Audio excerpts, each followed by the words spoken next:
Now let's begin in West Africa. Now, as investigations continue in the hashtag Justice for Mohbad case, wanted man Owoduni Ibrahim, popularly known as Prime Boy, has turned himself into police custody. Now, Prime Boy, in a recent interview, revealed that he was never invited to the station for questioning, contrary to claims by the Lagos State Police Command that he was uncooperative. Now, Prime Boy was declared wanted by the police on October the 5th on the grounds that he had ignored numerous invitations to answer questions regarding the death of Mohbad.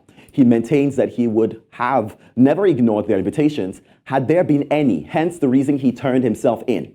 At this time, both Malian Records CEO Naira Marley and Sam Larry are in police custody. Now, Magistrate Adeola Olatubosun ruled that they be remanded for 21 days.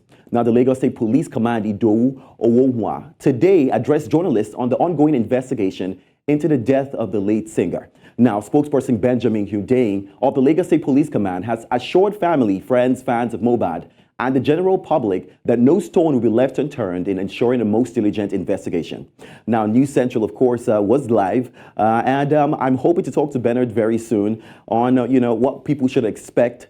Okay, I think we do have Bernard. Bernard, good to have you join us. My first question would be, what would you say the police were able to clearly outline a sequence of events leading up to Mohbad's death? Would you say they were able to do that during the course of this talk with journalists? Well, yes, the police was able to outline a very good sequence that led to Mohbad's death. They stated several things that happened days before he died, up until his death, and of course, up until his hurried burial. I'll quickly see if I can outline some of the things that they said. Now, a few days to Mohbad's death, there was a fight that broke out at a club called Chandelier Club, somewhere in Elegushi Beach.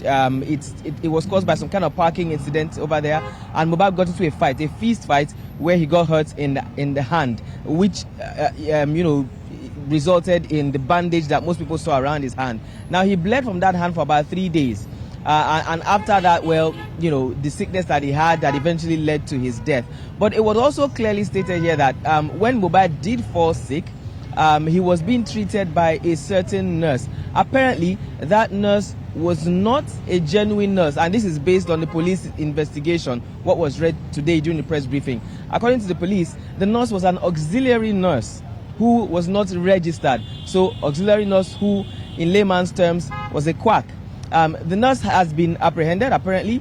Now, the nurse gave certain, or should I say, administered certain injections, I beg your pardon, to Mohbad. And now these injections eventually led to Mohbad having certain reactions. He had some seizures, he was convulsing, and then he was rushed to a hospital. But before he even got to that hospital in Lekki, he was pronounced dead. Now, for further confirmation, his body was taken away from that hospital to another hospital where he was again affirmed dead. Wow. And then the first hospital eventually issued a death certificate. So based on what the police is saying now, that all of this could be directed towards the treatment that was given by the auxiliary nurse. All right, Bernard, let me ask now. Reports say that there are 5 suspects in custody at this time. And of course, like you mentioned, the auxiliary nurse being the primary suspect. Is this true? Can you confirm this? Yes, the auxiliary nurse is one of them, but not all of them are directly linked to Mohbad's death. So the auxiliary nurse, I beg your pardon, is linked to his death directly. His friend who introduced him to the auxiliary nurse, knowing that she was not, or she is not, a qualified and registered nurse, is also indicted in this case.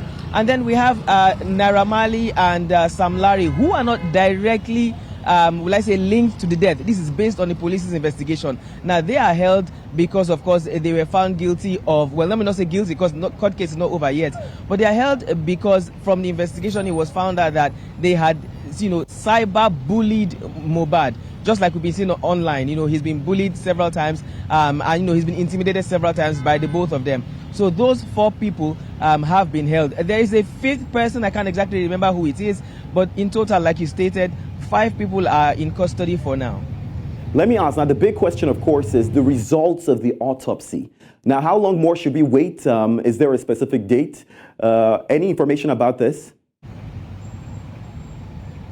Well, it wasn't exactly stated how long the general public should wait for the result of the autopsy.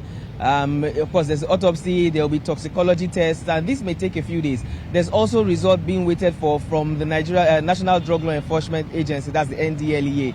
they also are part of this case. So all of this put together may still take a while. The court case may even start and be ongoing while some of these results will begin to come in. But it's going to be, it's going to be a few days, maybe a few weeks. We don't exactly know just yet. But what we have for now is the report from the police investigation, and the police is still relying and will still be depending on the result of these other processes, these other bodies, to bring their own results so that the investigation will be as robust as possible, and then they can come to a final conclusion eventually. All right, Bennett, before I let you go, my final question would be, judging by the atmosphere and the environment, being there yourself, would you say the information that has been released right now is enough to build confidence in the people's minds as we wait for, the final phases of this investigation? So here are my own concerns as a journalist and as a person who has been interested in the case. Now, immediately the press briefing, I beg your pardon, was over. The police PRO said, well, he believed that the press briefing was as explanatory as possible and there was no need for question and answer session by the press. But we did definitely have questions, and I do have questions. Certain questions like what led to the hurried burial, or what caused hurried burial by Mohbad's father. That's one. Secondly, we didn't hear so much about this mysterious auxiliary nurse initially. Now we're hearing it.